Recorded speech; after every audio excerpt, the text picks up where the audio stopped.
TPCSI fans, you want to revolutionize your sports investing habits? Allow me to tell you about WagerWire. WagerWire is an app that helps you become a superior bettor by allowing you to sync all your sports books and track all your bets in one place. See your current action, your betting history, and stats. You could also sign up for sports books and collect bonus offers. Follow them at WagerWire on X, as it's the best account on the platform. Head to App Store or Play Store now and search WagerWire and download the app. 2,000 years long, we will never settle. Hard days, no way, with a heavy metal. No time, no fail, won't stop here. Like a torch to a flame when it burns hot. We won't stop, come on, baby, higher.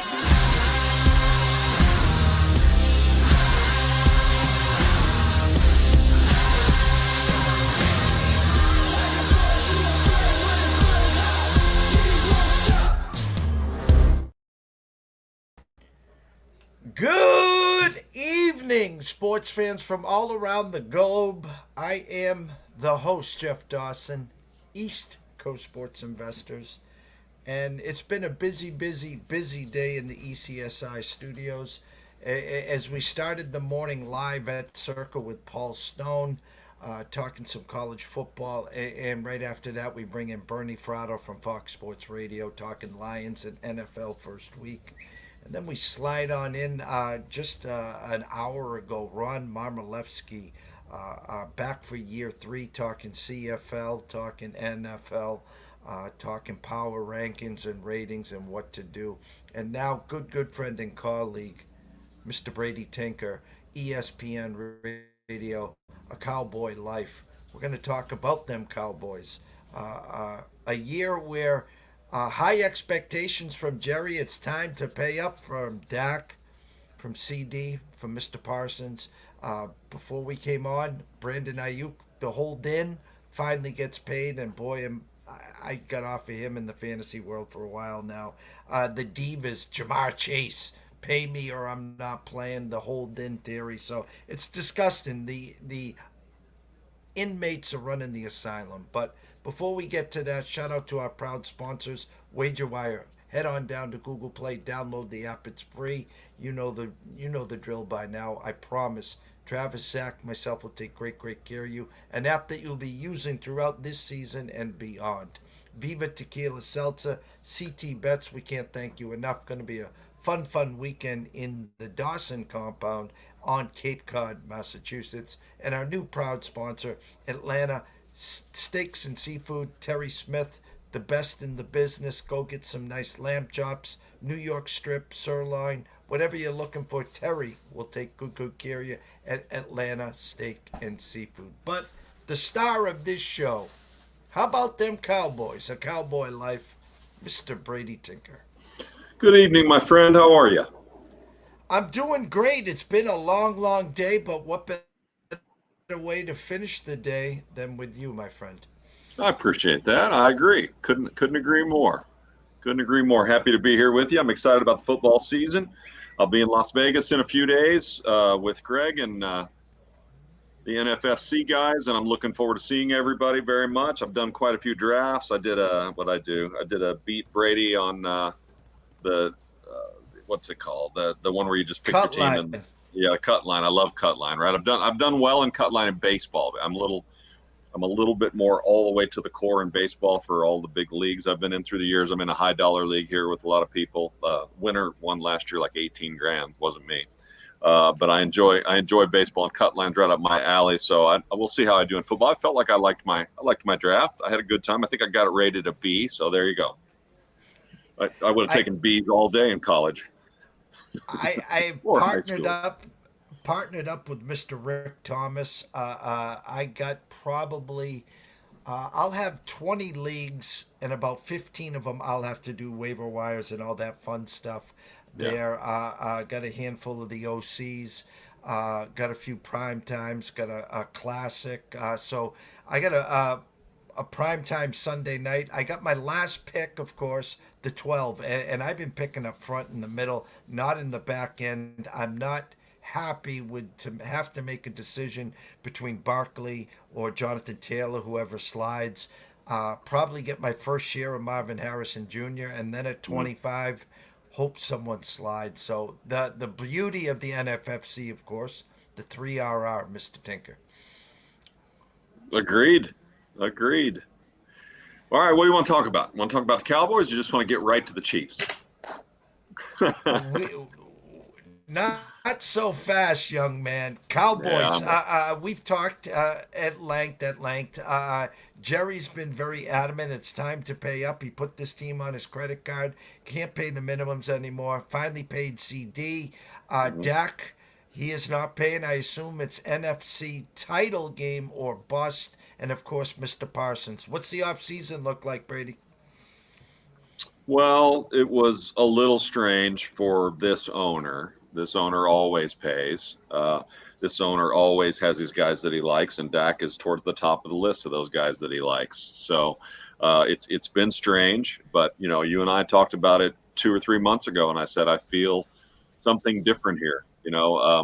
Between Romo, who he loved and who was in his own right a great player in many ways, they didn't win playoff games, and now Dak is a great player in many ways in his own right, and they don't win playoff games, and they've done it with different coaches, and they've done it with different approaches other than the ownership is always the same. And Steven's always the one, working the books, and he's very good at that. And so what's going to change here is the quarterback's most likely going to change. And that because Dak is $56 million this year against the cap. So it hamstrung them in many ways as they sit here with a running back crew that is really hoping that Dalvin Cook is the answer.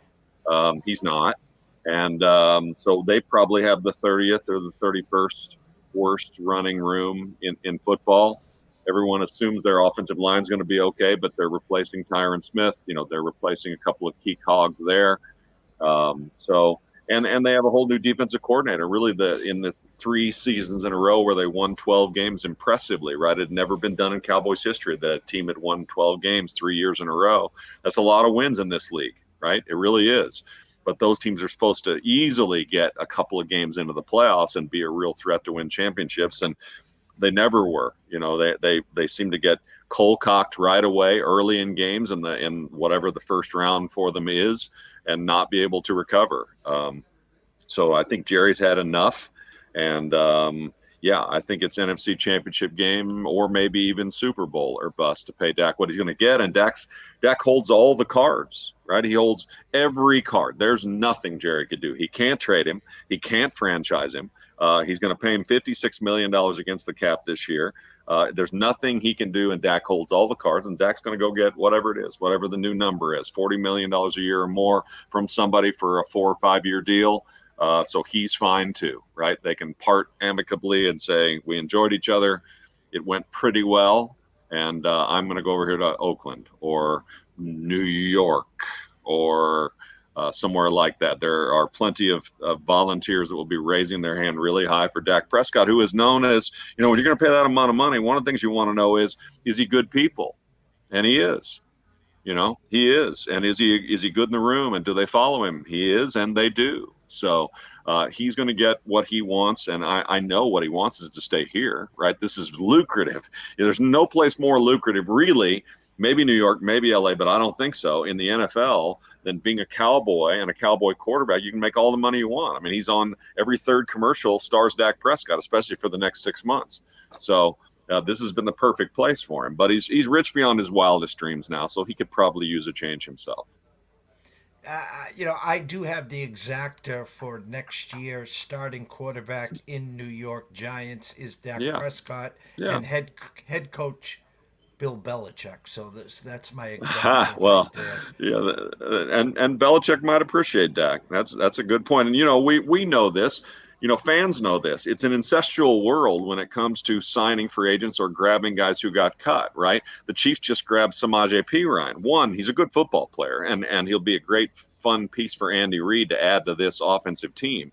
But the other thing is he was a Bengal, and last year he was a Bronco. So teams always love the insight of what are these plays called? What are they leaning on? What's going on? That's why it's such an ancestral world in the NFL, because they want to know as much as they can find out about what goes on behind those rooms. And it's a big deal. So the Bengals are certainly a threat to the Chiefs in Kansas City, and they play the Broncos twice. So Samaje Perine was a great get for the Chiefs, and we'll talk about that later. But yeah, wouldn't surprise me at all if Dak signed in New York, and he might have a pang for a minute or two about being a bit of a turncoat. But if they're not going to sign him, then he needs to go get whatever money he can in the best place. And one thing he knows about Daboll, if he's still there, is that he'll give them a good defense. And he's a hard ass, and he runs a tight ship, and Dak will appreciate that. So it doesn't feel good to me here. It feels like it could be 6 wins.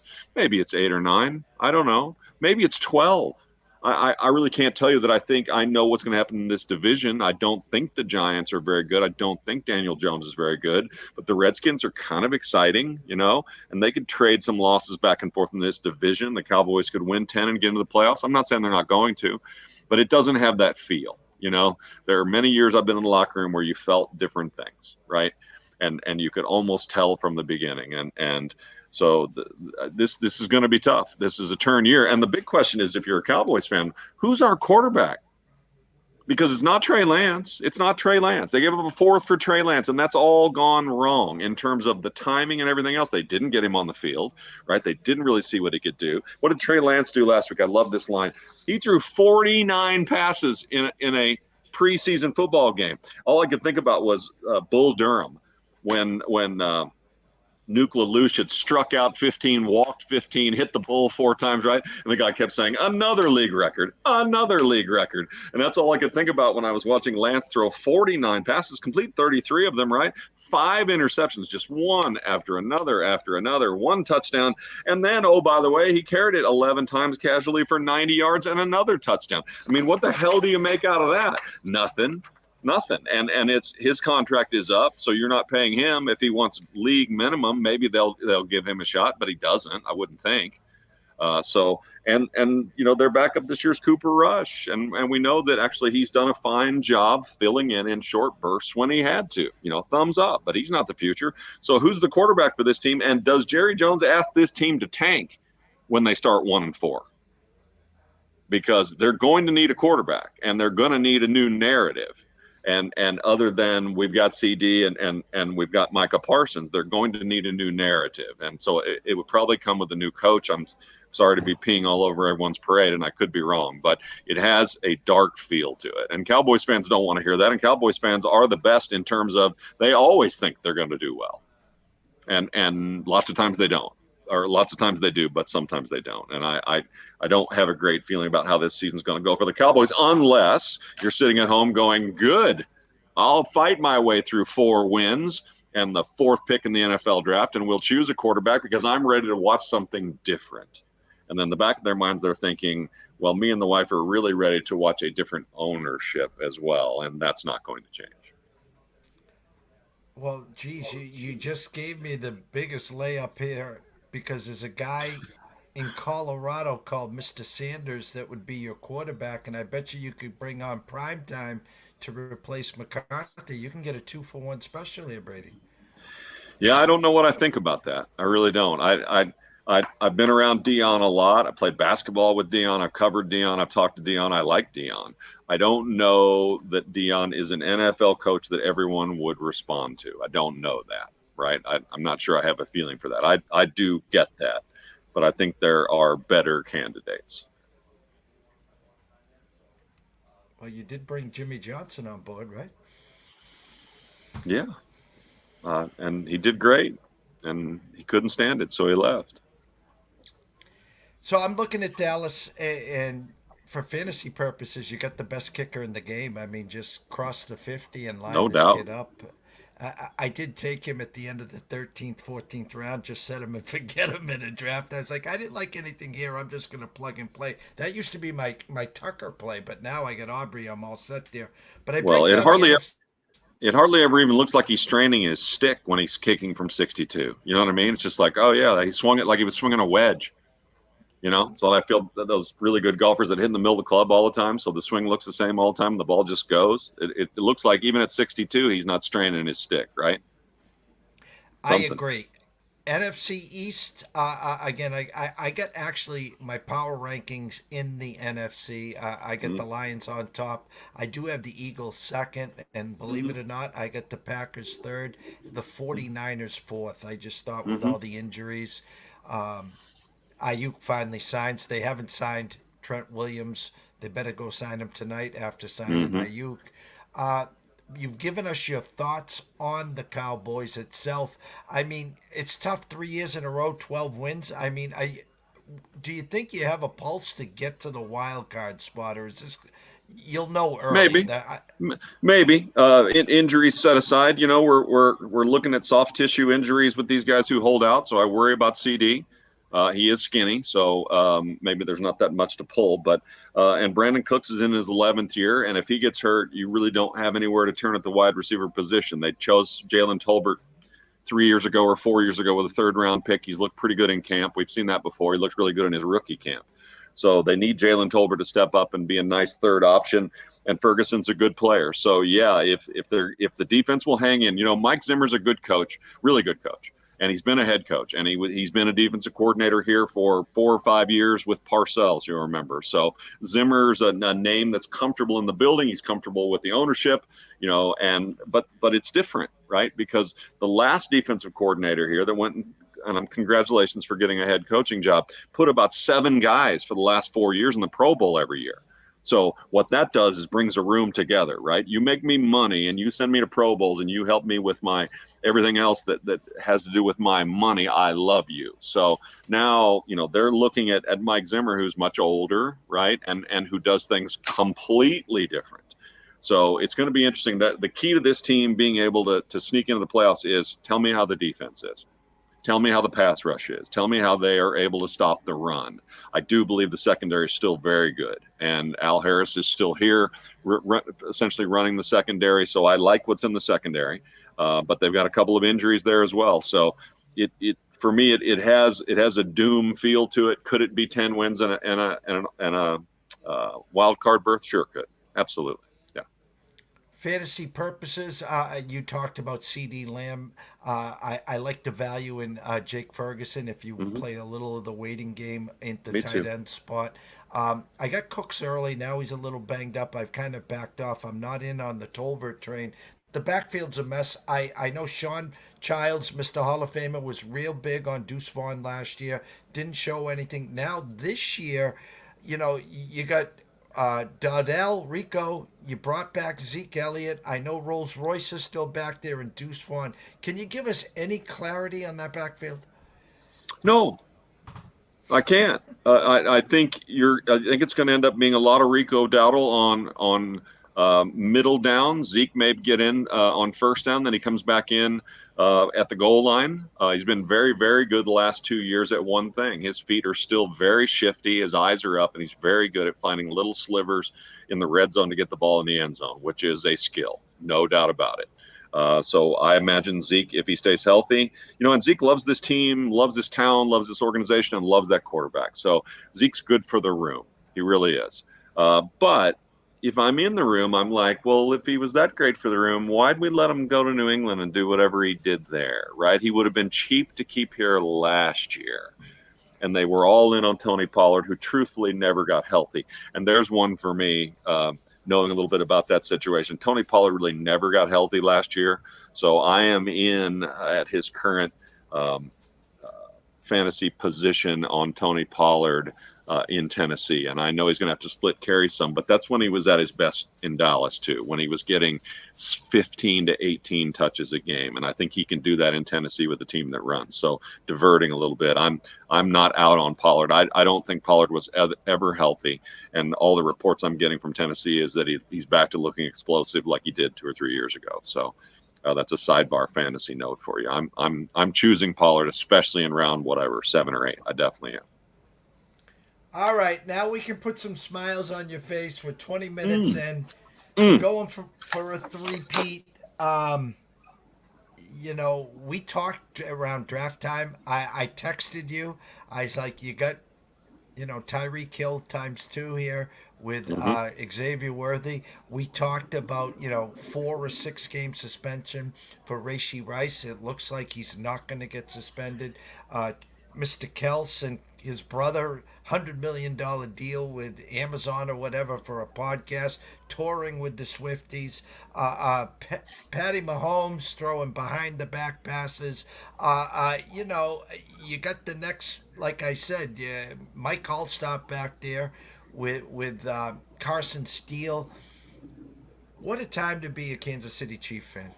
Well, and what a time to be a Kansas City Chief, to be honest with you, because let's be honest, as big a fan as I am, as much I think I know about this organization, these players, I had them dead 12 weeks in last year.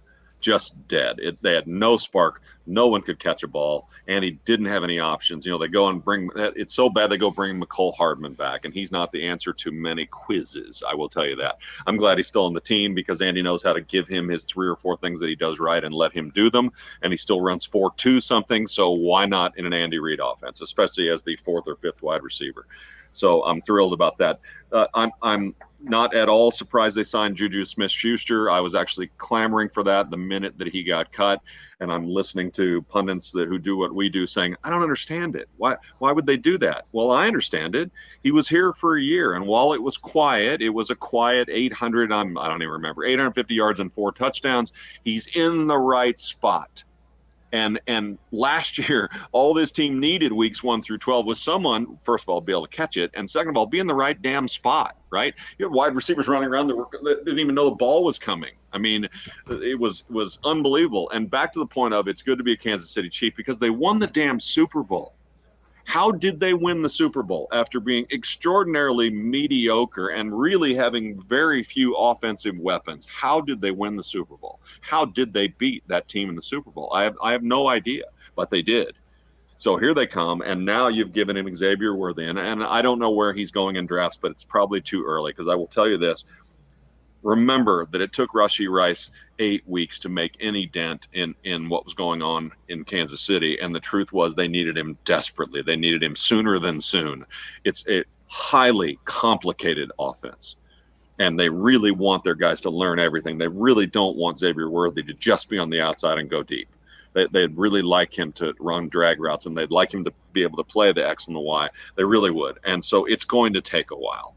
So, yes, he will be on the field, and he will be running really fast down the sidelines early, and not much else will happen. And he'll throw it to him once or twice a game because you should, and you back the safeties up. But the truth is the one that's going to hurt them right now is if Hollywood Brown misses 3 or 4 games, which he might, because that's back to he's in the right spot all the time.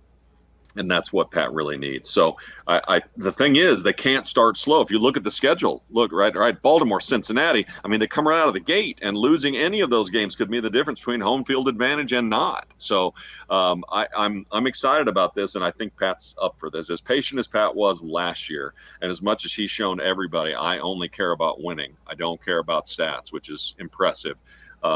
This is the year that he has a chance to go back to being rookie or second year Pat, right? That threw for 5,000 yards and 50 touchdowns or whatever it was. He has this core around him. Let's just see how fast they're ready.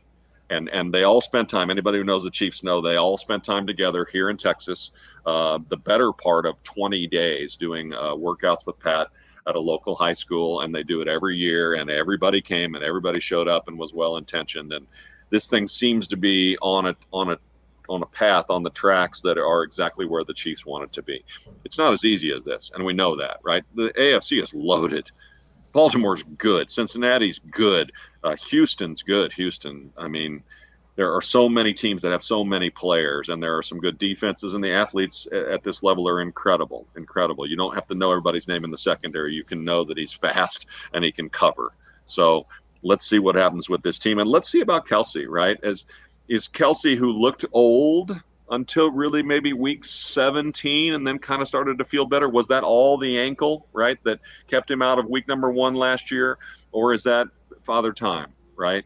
Is that distractions of the world's most famous soon-to-be wife, I guess? Is that right? Or is Kelce back, and does he have a spring in his step that we really didn't see a whole lot of last year until late? And then he was pretty darn good in the playoffs and the Super Bowl. So there's still some big questions, and there always are. And there's a new left tackle, and his name is Kingsley Suamataala, and they drafted him in the 2nd round, and he's been pretty darn good. So he and Wanye Morris, 2 household names, are going to protect Pat's blind side.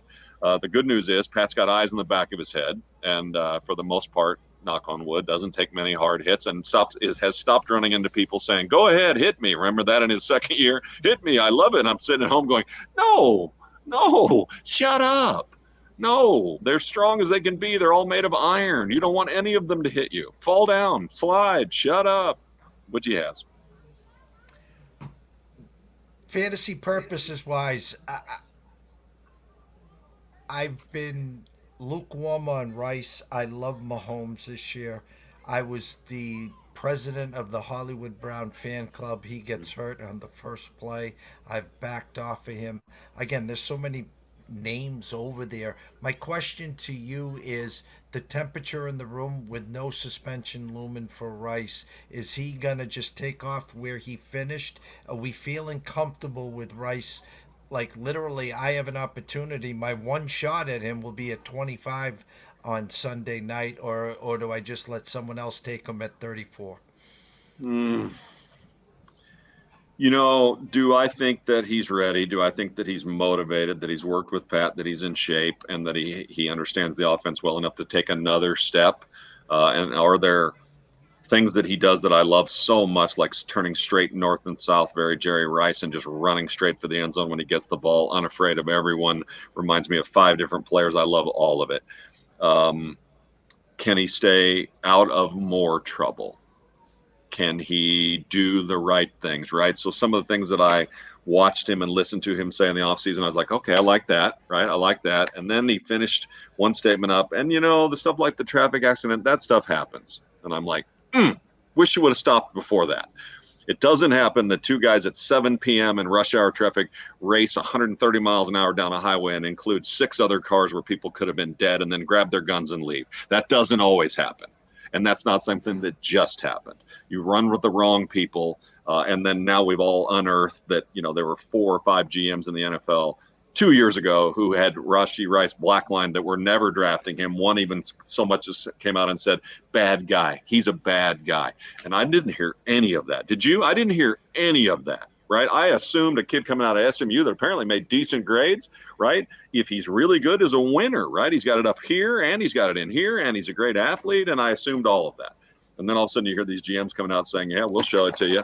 Blacklisted. We weren't drafting him. So that part scares me, and the darkness scares me. And it did with Tyreek, but Tyreek was what, a 4th round pick, right? So, and none of us knew Tyreek was going to be Tyreek until he had the issues with his girlfriend and all of that stuff. And that's the reason Tyreek ended up leaving, right? He was getting to that age where sometimes you can fall off a cliff, but he hasn't. But I think the Chiefs are like, is he due? Is he just due to F up? And so we can get a boatload over here for him in a trade, which worked out great for them, right? They rebuilt the entire secondary in that trade. So I don't know. Yes, you wanted an answer. I gave you a really long answer that I didn't pinpoint. I'm not taking him at 25. I'm not. Because Pat doesn't care who he throws to. So he'll bring Worthy along. I think Travis will have a better year. Hollywood will be here in week 2 or 3. And in the meantime, he'll figure it out. He trusts Justin Watson enough. They can run enough tricky stand-up throwbacks, reverses for McCole Hardman to do what they need to do because we know the Ravens quarterback will poop the bed on Thursday night in the first game of the year. Tough question to ask you, but I'm going to. I've been following the tweets, the words, the CEH struggling. An incident when he was 17 or 18, going through depression, PTSD. Drafted him early. He was going to be the next coming. They saw he wasn't. In comes Pacheco. It's been a part of the handcuff. You now just signed P. Ryan, and I've talked a lot about Carson Steele. Can you give us any update on what's going on with CEH? No, but it's the last year of his contract, and they haven't offered him another one. So I think that they like him personally very much. They know the story. They want to support them. Pat loves him. I think Andy loves him, but I don't think he's a perfect fit like we all thought on draft day that year, 4 years ago, that he was. He doesn't catch the ball as well as they thought he was going to. He's a little plodding and deliberate as he gets to the hole. So mostly what he's been is tough, consistent. And the truth is, there have been plenty of years where Andy said, just turn around and give it to CEH on first down, and if he gets 3, we're fine. Because look how many plays I got for 2nd and 7. Thousands, right? Thousands. So all I need is that not to be 2nd and 10 or 3rd and 10, and we'll just matriculate our way down the field. Thank you, Henry Stram. So no, I don't think CEH is the handcuff. I think they're excited about Carson Steele, and they'll work him into, and Andy's got lots of toys, right? Andy's got lots of toys. This is kind of a nightmare scenario for defensive coordinators and other teams. There are a lot of things that could start happening here, and they'll probably start happening early in the season because, again, back to the schedule. They can't mess around. The last couple of years, I don't have it in front of me, but they're 4-2 a lot, right? Or 4-3 or whatever, and then they sort of get their mojo going and they finish strong at the end of the season. But they can't do that this year. These two teams are too good, and they don't play Baltimore twice or Cincinnati twice. They play them once. So these are monstrous games. But no, I don't think Clyde is worth a pick. I really don't. I think Piron's probably worth a pick, and he probably already got chosen. But if he's available, Piron's worth a pick. He swings a lot of ways. He's very good in the red zone. He's very good at getting the end zone, and he catches the ball. What do you have, 50 catches last year? So this is a gift. I think Samaje Piron is an unbelievable gift. So if I'm looking for a handcuff to Pacheco, which you should be since he runs into everything and everyone that stands in front of him, it's Piron for me. No, and he, again, Pacheco probably with A-Chain. I'll be staring at on Sunday as well, and nightmare there. Big Pacheco fan, but like you said, he runs so hard. And kind of the perfect storm, as you said, Piron, they sign him. A perfect transition to Jerick McKinnon, who you guys got a couple extra years out of. And that pass catching back on 3rd down, a true NFL veteran that understands his role and what he needs to do to move the chains there. Well, and I'll tell you this, they can reach out to him whenever they want to, right? And he's already told everybody in Kansas City, I'll stay in shape, right? Probably better for me. Call me in week 9 when 2 people get hurt. I'll be here. He knows everything backwards and forwards. He knows the offense. He knows the quarterback, and he's comfortable in that uniform. So that's another perfect storm for them too. As long as he stays healthy and fit, he can be out there as a backup for them too. You got Biff's Almanac in your lap here. 2 things. Final score on next Thursday night, Baltimore and Kansas City. And if you had to pick a Super Bowl, who's in the Super Bowl this year? Final score, a lower scoring game. I haven't even looked. Tell me what the over and the under is. I know it's out. What is it? Last time I looked, around 48.5 sounded about right. Yeah, I as we sit here, I'm picking the under. I think with Hollywood not playing and Xavier Worthy being new to the game, I think that you're going to see the use of all 3 running backs we talked about. I think Pacheco, Clyde, and Piron will all get some run. So will Carson Steele. And they will do their best, especially early in the game, to push this ball down the field running as much as they can, get this offensive line fired up, and they wouldn't mind getting their legs underneath them a little bit and trying to set up the pass by using the run, which isn't always Andy's MO, as we know. So I've got a lower scoring game, 24-21 Chiefs. And actually, it's 46.5, so you're right on the number. That's good. Yeah. I think it's an under game. I really do. Defense is going to be fired up. We returned most everybody on the defense. Defensive coordinator is beloved, similar to what they had in Dallas, right? This defensive coordinator's put a lot of Chiefs in Pro Bowls. So this is a motivated team, and they're all focused on one thing, and that is winning the Super Bowl. And it ain't going to be easy. And any injury could derail this whole thing. But this is a pretty good team. So the Chiefs are back in the Super Bowl.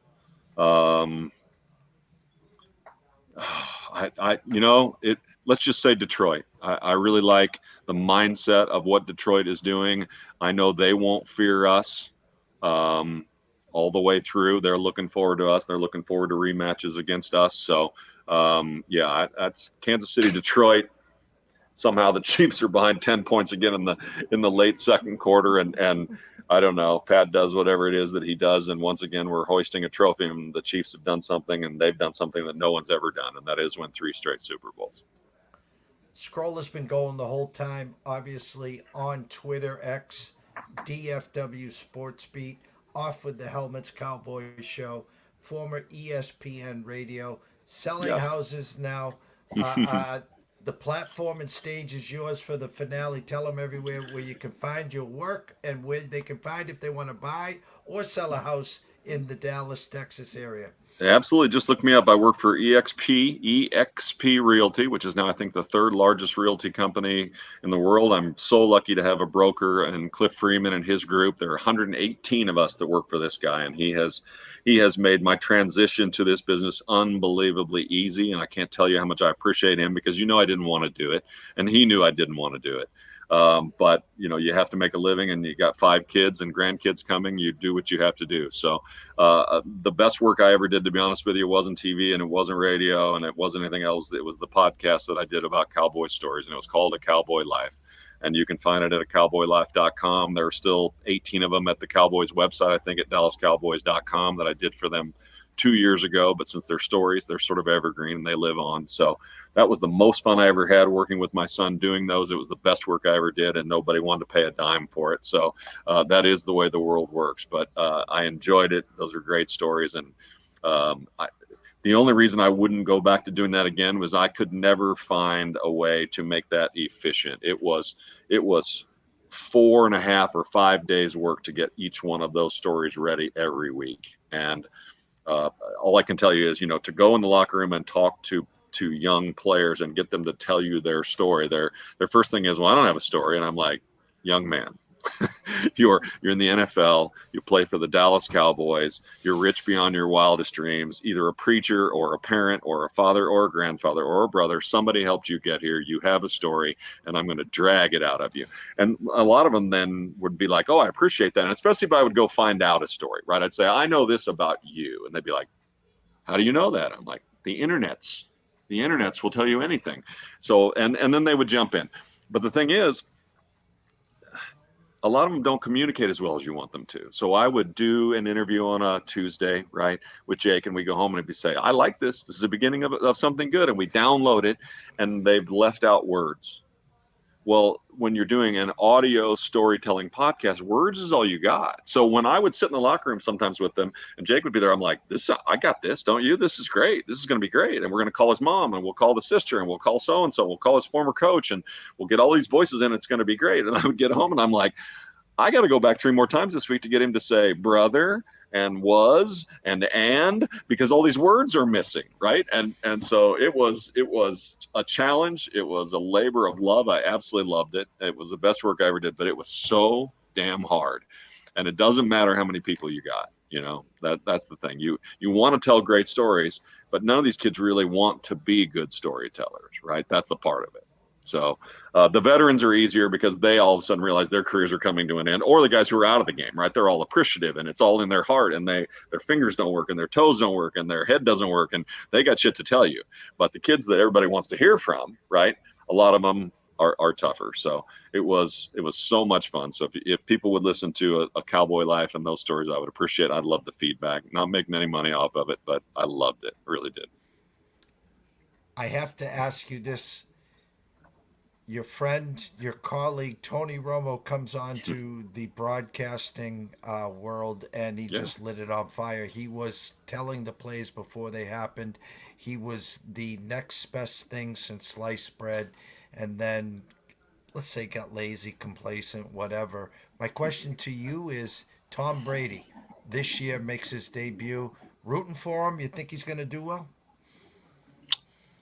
I'm sure he'll do well. He's intelligent, and he understands the game beautifully. So I'm sure he will.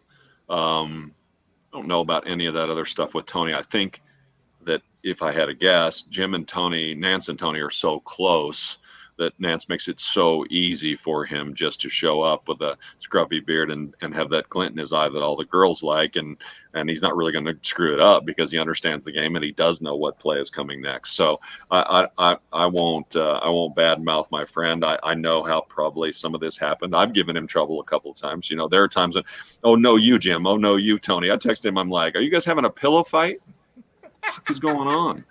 But he didn't like that very much, but he's very good at it. He's a natural. I've been lucky enough to work with a bunch of guys that I helped at least in part get on TV. Chris Canty's on TV and radio, and we did a lot of stuff together. Spears is a star. I told Marcus Spears the first time I ever interviewed him, I'm like, if you want to do this, you're going to be a star. And he is, in my opinion. He is a star. He really is. So, and Kruk went on to do a lot of things for MLB Network. So that was fun. So I had a little bit of a hand, a little bit at least, in helping all those guys get to where they got to, and I'm happy about it. But they got there without me too. You either have it as a former player or you don't. And Tom's highly intelligent. Now I'm hearing all these things that he's not going to be able to say. So that's weird. Have you heard all this? I don't know how he's going to do that. And what happens if he does say it? Is it just fines? Well, then who cares, right? But how is he not going to, I don't know. I don't know within the context of games going on and your thought process working and you want to say this and you want to do this, he's literally going to start weeding out certain things and categories and things he can't say. That to me sounds weird. That part's weird. That will be hard. Because the truth is, he's also learning, like the rest of us did, how to live with the IFB in your ear and three people talking to you at the same time while you're talking. And then he needs to look at a teleprompter on occasion to help get in and out of a break or something like that. That's nothing. None of that is as easy as it sounds. I remember failing miserably and not getting a job because of the damn teleprompter. I went to work for USA Today. I went down to Florida. I'm probably taking too much time, but I went to Florida. And it was USA Today had a ton, or USA Network, not USA Today. Sorry, had a ton of golf. You remember when USA had a ton of PGA? Well, former college golfer, and I'd had just enough training, and I'm going to go get this. And I looked the part, and I went down there, and the guy who was my mentor said, get in there, write your own everything. Everything that goes in that teleprompter, you write it, because someone else writes it for you. They don't write and think.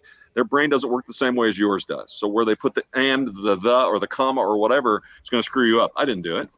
And I messed up the teleprompter, and I messed up some basic stuff, really basic stuff.